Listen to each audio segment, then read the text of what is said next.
கடவுளுக்கு என்ன ஆச்சு?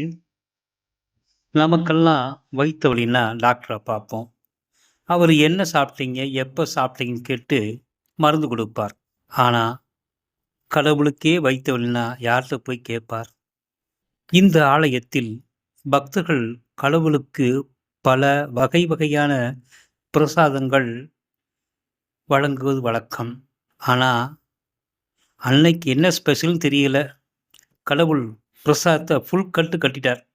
அதனால நமக்கு மாதிரியே கடவுளுக்கும் ராத்திரியில வயித்த வலி வந்துருச்சு. என்ன பண்ணுறதுன்னு தெரியல. கடவுள் தன் பக்தையின் கனவில் தோன்றி, எனக்கு வயித்து வலிக்குது, வேப்பிலை ரசம் வேணும், செஞ்சு கொண்டு வா என்றார். அந்த அம்மாவும் அதிகாலையில் எழுந்து வேப்பிலை ரசம் தயார் செய்து ஆலயத்துக்கு கொண்டு சென்றால், ஆலயத்தின் காவலாளி ரசத்தை வாங்கி தூக்கி எறிந்து விட்டான்.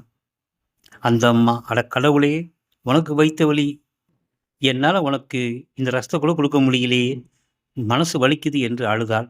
மீண்டும் கடவுள் அந்த நாட்டு மன்னனின் கனவில் தோன்றி விஷயத்தை சொல்ல, மன்னன் பதறிப்போய் அந்த அம்மாவின் வீட்டுக்கு சென்று மன்னிப்பு கேட்டு உடனே வேப்பிலை ரசம் தயார் செய்து கடவுளுக்கு சமர்ப்பித்தான். அன்று முதல் இன்று வரை ஆலயத்தில் கடவுளுக்கு பிரசாதங்கள் படைத்த பின்னர் வேப்பிலை ரசம் படைக்கப்படுகிறது என்பது அதிசயம், ஆச்சரியம். இது எந்த ஆலயத்தில் நடக்கிறது தெரியுமா? அந்த ஆலயம்தான் பூரி ஜெகநாதர் ஆலயம். நன்றி, வணக்கம்.